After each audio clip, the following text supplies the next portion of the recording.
기도하겠습니다. 하나님 감사드립니다. 우리가 자기 자신을 돌아볼 줄 알고 또 다른 사람을 탓하기보다는 다른 사람의 연약함을 감당할 수 있는 믿음의 사람, 또 선을 행하고 베풀 수 있는 그러한 존재, 예수의 심정을 가진 우리들이 되길 원합니다. 오늘도 말씀을 통해서 우리들 변화시켜 주시고 또 인도해 주시길 간절히 소망하오며 우리 주 예수 그리스도의 이름으로 기도드립니다. 아멘. 하나님 말씀 나누겠습니다. 신약성경 고린도전서 10장 10절로 13절입니다. 우리 10절 한 절만 합독하고 말씀 나누도록 하겠습니다. 그들 가운데 어떤 사람들이 원망하다가 멸망시키는 자에게 멸망하였나니 너희는 그들과 같이 원망하지 말라. 아멘. 고린도전서 10장 10절로 13절 본문으로 자신의 문제가 남의 탓이라고 여기는 문제, 자신의 문제가 남의 탓이라고 여기는 문제라는 제목으로 은혜 나누도록 하겠습니다. 우리 인간은 어렵고 힘든 길보다는 쉽고 편해 보이는 길을 선택하려고 합니다. 당연한 것 같습니다. 쉽고 편한 것이 더 좋아 보이지 않겠습니까? 그런데 때로는 쉽고 편해 보이지만 그 목적지가 잘못될 수도 있습니다. 넓은 문으로 들어가기보다 좁은 문으로 들어가라는 주님의 말씀처럼 사람들이 많이 찾는 것은 넓은 거예요. 편해 보이고 좋아 보이는 거예요.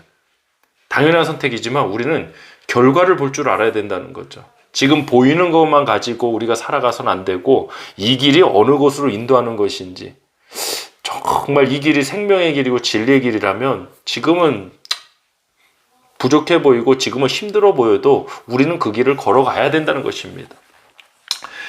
자신의 문제에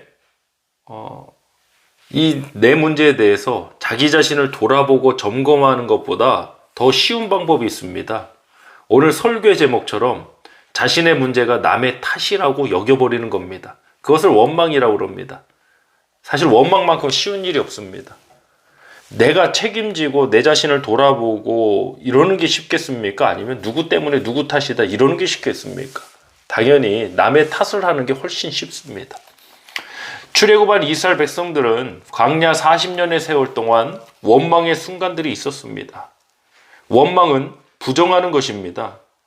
자신들을 애굽의 노예에서 해방하신 하나님의 구원의 역사를 부정하는 것이 원망이었습니다. 이스라엘 백성들은 길이 안 좋다고 원망하고 먹을 것이 만나밖에 없다고 원망하고 그들의 원망은 끊이지 않았습니다. 환경과 조건에 의해서 그들의 원망도 만들어졌습니다. 이것이 바로 우리가 갖고 있는 죄성의 문제입니다. 이 죄성은, 죄의 성향은 다른 사람이나 상황을 원망하려고 합니다. 왜냐하면 내 자신을 가리기 위해서 나는 완벽한 사람이야, 나는 실수하지 않는 사람이야, 이것을 가리기 위해서 어떤 문제가 있을 때 다른 사람의 잘못, 다른 사람의 탓, 원망하는 거, 그래야 되는 것입니다. 그게 다 자기 자신을 가리기 위해서 하는 것입니다. 그러나 솔직해질 필요가 있죠. 하나님 앞에서 더군다나 우리는 솔직해져야 합니다. 인정할 줄 알아야 되고 또 자기 자신을 돌아볼 줄 알아야 됩니다. 제가 목회하면서 이런 말 자주 들어봤습니다. 교회 안에서 누구누구 때문에 교회가 안 된다 라고 말씀하시는 분도 있습니다. 다 좋습니다. 정말 누구누구 때문에 교회가 안 될 수도 있습니다. 그런데 그 말씀하는 나 때문에 교회가 왜 잘 되지 못하는 것입니까? 아무리 그 사람이 잘못돼도, 그 사람이 아무리 뭐해도 내가 정말 하나님의 말씀과 성령으로 충만한 사람이라면 그 회방의 역사 우리가 이겨나가지 않겠습니까? 차라리 이렇게 하는 게 낫죠. 우리 모두의 문제입니다. 우리의 연약함입니다. 내가 그곳에 소속되어 있을 때 일어난 일은 우리 모두의 문제예요. 차라리 그 편이 낫죠.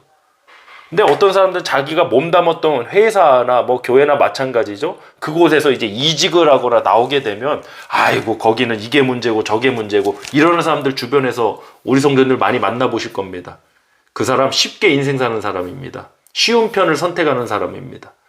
자기 자신이 몸담고 있을 때 일어난 문제는 나는 아무 잘못 없고 그렇지 않아요. 아무리 문제가 있는 사람들이 있어도 특히 우리 하나님 백성들은 내가 있는 곳에 복이 흘러넘치고 생명의 역사가 나와야 되는 거예요. 우리 모두의 문제라고 해야지 다른 사람들 때문에 누가 때문에 못하고 안 됐고 이런 말 정말 쉬운 얘기죠. 사실 그게 바로 죄성에서 나오는 것입니다. 복음은 파격성을 가지고 있다고 그럽니다. 복음의 파격성. 죄성은 자신의 문제가 남의 탓이라고 하는데 십자가의 복음은 다른 사람의 죄의 문제가 나의 문제, 즉 예수님의 십자가의 죽으심의 문제라고 하는 것입니다. 이보다 파격적인 사건이 도대체 어디 있습니까? 오늘 본문인 고린도전서에는 출애굽한 이스라엘 백성들을 경계로 삼아서 그들처럼 하지 말라는 말씀이 나옵니다. 그들은 기적을 보고 은혜를 체험하면서도 광야에서 멸망받을 수밖에 없었던 이유가 오늘 본문에 쓰여져 있습니다. 본문 5절 합독하겠습니다. 고린도전서 우리 10장 5절 말씀 우리 찾기 전에 먼저 10절 합독하겠습니다. 10절로 13절입니다.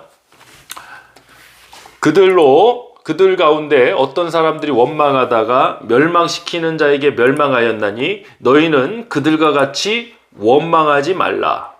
그들에게 일어난 이런 일은 본보기가 되고 또한 말세를 만난 우리를 깨우치기 위하여 기록되었느니라. 아멘. 그들 가운데 어떤 사람들이 원망하다가 멸망시키는 자에게 멸망당했다고 합니다. 그 멸망의 이유가 무엇이랍니까? 원망 때문에 그렇대요. 사랑하는 성도 여러분, 원망하는 일이 정말 쉬운 일이에요.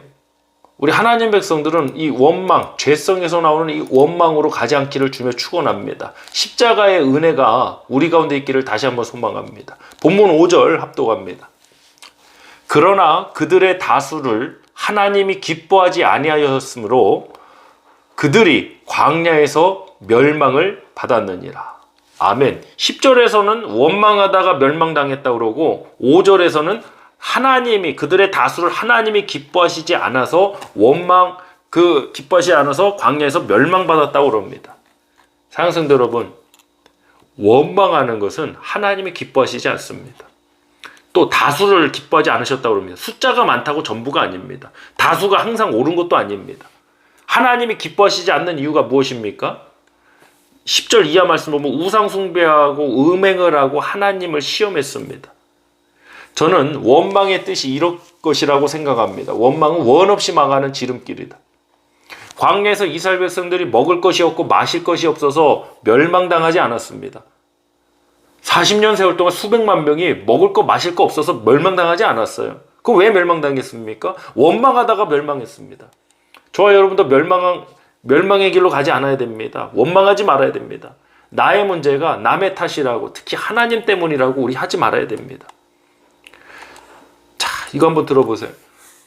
내가 주님이 치셔갖고 어쩔 수 없이 내가 신학교 들어와갖고 신학 공부를 하고 내가 사역자의 길을 가게 됐다고. 내가 망한 게 누구 때문입니까? 하나님 때문이라는 거죠. 아니, 내가 사업 잘못해서 망한 거지. 내가 경영을 잘못해서 망하거나 내가 뭐 보증을 잘못 써서 그렇게 된 거지. 하나님이 나를 치셔서 내가 망해서 하나님이 나를 사역자로 부르시기 위해서 그러셨다. 저는 참 거기에 동의할 수가 없어요. 사랑하는 성도 여러분, 남의 탓이라고 이야기하는 게 가장 쉬운 길입니다. 부모님이 물려준 재산이 없어서 누가 뭐를 해주지 않아서 이런 식의 사고방식을 버려야 됩니다. 적어도 십자가의 복음이 우리 안에 있다면 우리는 그런 사고방식으로 살아서는 안 돼요. 십자가의 복음이 무엇입니까? 다른 사람의 죄의 문제도 나의 죄의 문제가 돼서 내가 죽어서 하나님의 능력으로 살아나는 것이 바로 십자가의 구원의 역사 아니겠습니까? 우리 가운데 그러한 역사 임할 줄 믿습니다. 본문 11절 합독하겠습니다. 그들에게 일어난 이런 일은 본보기가 되고 또한 말세를 만난 우리를 깨우치기 위하여 기록되었느니라. 이게 우리를 위한 메시지예요. 우리를 깨어나야 돼요. 원망하는 데서 깨어나야 돼요. 환경으로 인한 원망과 불평에서 여러분 깨어나셔야 돼요. 본문 13절입니다. 사람이 감당할 시험밖에는 너희가 당한 것이 없나니 오직 하나님은 미쁘사 너희가 감당하지 못할 시험당함을 허락하지 아니하시고 시험당할 즈음에 또한 피할 길을 내사 너희로 등이 감당하게 하시느니라. 아멘. 사람이 감당할 시험밖에는 너희가 당한 것이 없다고 그럽니다. 사람마다 환경이 다르고 힘듦의 의미가 다릅니다. 어떤 사람은 부모 잘 만나서 쉽게 가는 것 같은 친구도 있고 어떤 사람은 후원도 못 받아서 정말 맨띵에 헤딩하듯이 그렇게 살아가야 하는, 맨손으로 시작해야 되는 그러한 친구들도 있습니다. 그런데 모든 시험은 감당의 문제입니다, 여러분. 하나님은 저와 여러분에게 충분히 감당할 수 있는 능력을 주시고 피할 길을 주셔서 감당하실 줄 믿습니다. 그 피할 길이 무엇입니까? 바로 하나님 아버지이십니다.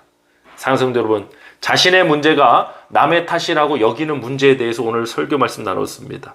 그 쉬운 길, 편한 길로 가려고 하는 우리의 죄성, 우리의 본성에서 벗어나서 우리 십자가의 길로 가는 저와 여러분 되길 간절히 소망합니다.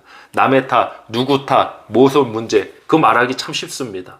그러나 그 현장에 뛰어들어서 그 중심에서 그 상황을 역전시키고 변화시킬 수 있는 믿음의 사람이 저와 여러분이 쓰임받기를 간절히 소망합니다. 이 시간 합심해서 기도하겠습니다. 할렐루야. 하나님 아버지 감사드립니다. 남의 탓, 우리도 참 남의 탓 많이 하고 또 남의 탓 하는 일들 많이 들었습니다. 뭐가 문제고 누구 때문에 안 되고 누구 때문에 안 되고 그러한 것이 참 쉬운 길이라 했습니다. 죄성에서 나오는 것이라 했습니다. 우리 안에는 십자가의 은혜, 복음이 있습니다. 복음의 길을 걸어가길 원합니다. 십자가의 길을 걸어가길 원합니다. 다른 사람의 탓하고 원망하는 길이 아니라 다른 사람의 연약함도 우리가 감당하고 또 함께 해서 생명의 역사, 하나님 능력의 승리의 역사로 우리가 나아가고 쓰임받게 하여 주시옵소서. 어려움 중에 있는 우리 성도들에게 하나님 구원의 은혜를 주시고 능력을 더해 주셔서 지금 고민하고 염려하는 그 문제 온전히 하나님 앞에 맡기고 또 하나님의 도우심을 힘입어서 승리의 역사들 또 그 승리로 인하여 많은 이들이 또 하나님의 영광을 바라볼 수 있는 축복의 도구로서 쓰임받게 해 주시옵소서. 오늘도 주님께서 주신 그 귀한 은혜 감사드리며 우리 주 예수 그리스도의 이름으로 기도하옵나이다. 아멘.